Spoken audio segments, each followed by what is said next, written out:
សួស្តីបងប្អូនទាំងអស់គ្នាថ្ងៃនេះគឺដាច់ចិត្តហើយជះលុយវិនិយោគលុយសុកចិត្តស៊ីសៀងមួយខែដើម្បីទិញកូនកាមេរ៉ាមួយបាទកាមេរ៉ានេះបងប្អូនហេនេះគឺជា Insta 360 Go 3S Retro Edition បាទអញ្ចឹងមូលហេតុអីបានខ្ញុំទិញកាមេរ៉ាហ្នឹងវាទូចខ្ញុំស្រួលដាក់ពាក់នៅតាមខ្លួនឬក៏អីដើម្បីខ្ញុំធ្វើវីដេអូផ្សេងអញ្ចឹងណាឧទាហរណ៍ថាខ្ញុំដើរតាមផ្លូវខ្ញុំថត street photo ខ្ញុំធ្វើនោះធ្វើ POV វីដេអូអីគឺវាងាយស្រួលពាក់បានន័យថាខ្ញុំអត់សូវកាន់អីញ៉ៃខ្ញុំពាក់តែហ្នឹងមួយទៅបានអូខេអញ្ចឹងថ្ងៃនេះដែរគឺមក unboxing អាហ្នឹងមួយតើមានអីគេខ្លះនៅក្នុងប្រអប់ហ្នឹងណាបាទអត់ទាន់មានវីដេអូប្រើអីទេដោយសារថ្មីដូចគ្នាខ្ញុំក៏អត់ទាន់ចេះប្រើអីដែរប៉ុន្តែខ្ញុំឃើញមានតំណងអញ្ចឹងគឺឆ្វាក់ទៅយើង invest ទៅព្រោះឥឡូវយើងគិតថាយើងធ្វើវីដេអូយ៉ាងច្រើនដែរយើងចំណាយវិនិយោគវាណាព្រោះយើងគិតថាជួនកាលលុយឥឡូវបាក់ហ៎អញ្ចឹងទិញរបស់អីមួយដល់គិតដែរអញ្ចឹងឧទាហរណ៍បើសិនជាខ្ញុំលើកមុនខ្ញុំចំណាយលុយច្រើនណាក្នុងការទិញកាមេរ៉ាប៉ុន្តែឥឡូវគឺអត់ហ៊ានទិញអត់ហ៊ានដីទេដោយសារយើងមានត្រូវការចំណាយច្រើនអញ្ចឹងក្នុងការទិញអានេះមួយក៏ខ្ញុំគិតដែរតែខ្ញុំគួរតែទិញក៏អត់ទេឥឡូវសុខចិត្តស៊ីសៀងសិនទៅទិញសិនអូខេបាទហើយប្រអប់មួយបាទនេះបានមកហើយអូខេតោះចុំមិនទៀនចេះ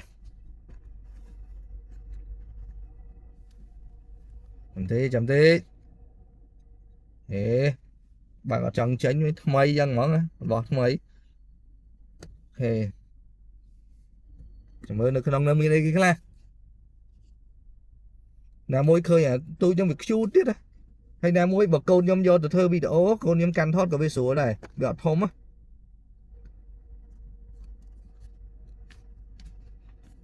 តែអូហើយអូខេមើលមានអីគេខ្លះបាទនេះមកឈុតអូខេបាទអញ្ចឹងអូខេមួយអានេះគឺថ្មសាកថ្មជាមួយ extended battery គឺយើងពាក់ពេលអាកាមេរ៉ាហ្នឹងដាក់ចូលអាហ្នឹង clip តែម្ដងបាទអានេះគឺខ្ញុំនិយាយប្រាប់បងប្អូនថាយើងពាក់កមកហើយយើងដាក់ clip ជាមួយវាទៅវាឆក់ជាប់អញ្ចឹងណាបាទអញ្ចឹងខ្សែវាអញ្ចឹងយើងពាក់កអីអញ្ចឹងទៅបាទតោះបានបើកមើលយើងមើលអស់សិនបាទអូខេអានេះគឺប្រអប់នេះមានអីគេខ្លះនៅក្នុងហ្នឹងមានអីគេខ្លះនៅក្នុងហ្នឹងដូចជាអូមានអា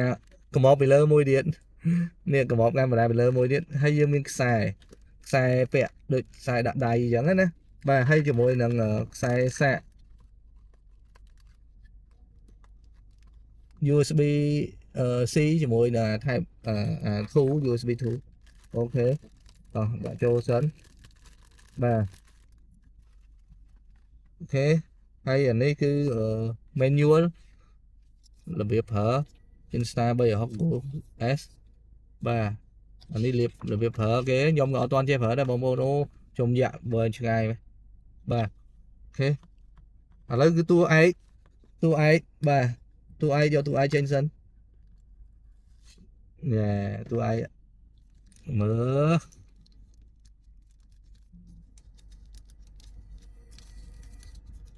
បើមើលតិចមើល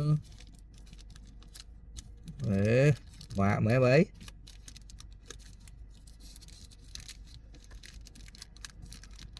អូ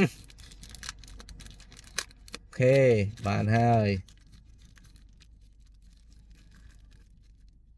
តែនតឹងណា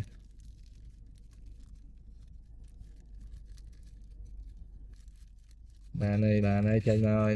តែនេះអូយលយស្អាតទេបងប្អូនខ្ជូតទូចបាទ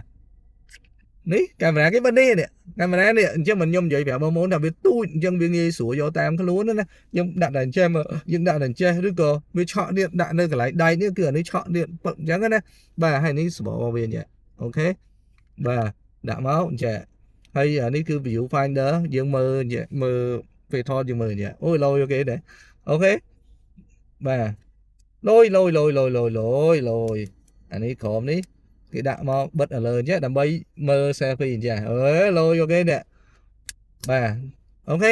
អញ្ចឹងបងប្អូន នេះគឺជា Insta 360 Go 3S Retro Edition បាទដែលខ្ញុំនឹងធ្វើវាយកប្រើវាក្នុងការថត POV ឲ្យផ្សេងអូខេ